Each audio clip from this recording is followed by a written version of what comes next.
சுவாமி விவேகானந்தரின் பொன்மொழிகள்.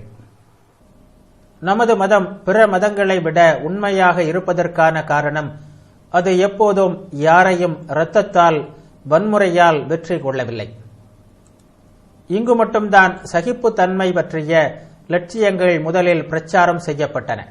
இங்கு மட்டும்தான் சகிப்புத்தன்மை, அனுதாபம் முதலியவை செயல்படுத்தப்பட்டன. இன்று தன் நாகரிகத்தை பற்றி இவ்வளவு பெருமையடைத்துக் கொள்கின்ற கிறிஸ்தவ மதம் இந்திய சிந்தனைகளுடைய சின்னஞ்சிறு துணுக்குகளின் சேர்க்கையே தவிர வேறல்ல. எவ்வளவோ பெருமை வாய்ந்த புத்த மதம் இருக்கிறதே, அது நம் மதத்தின் வெறும் ஒரு துடுக்கு குழந்தை மட்டுமே.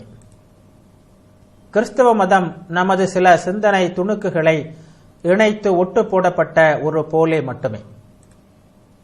வேதாந்தத்தின் மிக உன்னதமான ரகசியங்களை மேலை நாடுகளுக்கு உபதேசிப்பதன் மூலம் நாம் அவர்களுக்கு என்றென்றும் ஆன்மீக குருவாக இருப்போம்.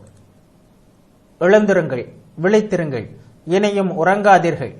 எல்லா தேவைகளையும் துன்பங்களையும் தீர்க்கும் ஆற்றல் உங்கள் ஒவ்வொருவரிடமும் இருக்கிறது. இதை நம்புங்கள். திருமணமாகாத இளைஞர்களை கொண்டு ஓர் இயக்கத்தை தொடங்க திட்டமிட்டுக் கொண்டிருக்கிறேன். முதலில் அவர்களுக்கு போதனை செய்வேன், பிறகு அவர்களின் மூலம் பணி செய்வேன்.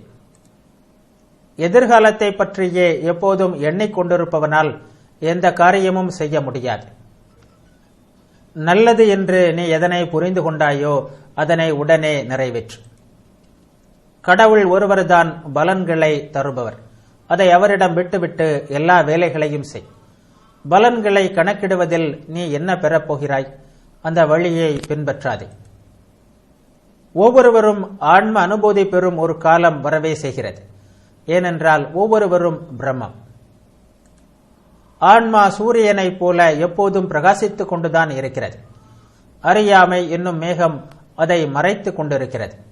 அவ்வளவுதான். மிக அதிக அளவில் ரஜோகுணத்தை வளர்ச்சியடையை செய்யாமல் இந்த உலகத்திலோ மறு உலகத்திலோ உங்களுக்கு எதுவும் கிடைக்காது. பரந்த இதயமும் ஆற்றலும் நிறைந்த சில இளைஞர்கள் எனக்கு கிடைப்பார்களானால் நான் இந்த நாடு முழுவதையுமே ஒரு கலக்கு கலக்கி விடுவேன். நாகரிகம் படைத்தவர்கள் கருத்தை பார்ப்பார்களே தவிர மொழி அழகை பார்ப்பதில்லை.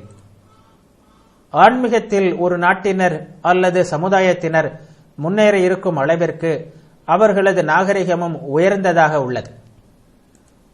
பல எந்திரங்களையும் அதுபோன்ற வாழ்க்கை வசதிகளையும் பெருக்கிக் கொண்டதால் மட்டும் ஒரு நாட்டினரை நாகரிகம் படைத்தவர்கள் என்று கூறிவிட முடியாது.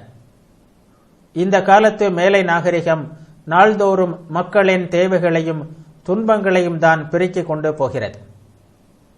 இன்று மனிதர்கள் செயல் புரிவதில் வல்லவர்களாக இருப்பதுடன் ஆழ்ந்த ஆன்மீக ஞானத்தையும் அடைய வேண்டியிருக்கிறது. நாங்கள் ஆனந்தத்தின் குழந்தைகள். கவலை தோய்ந்த முகத்துடனும் சிடுசிடுப்பாகவும் ஏன் இருக்க வேண்டும்?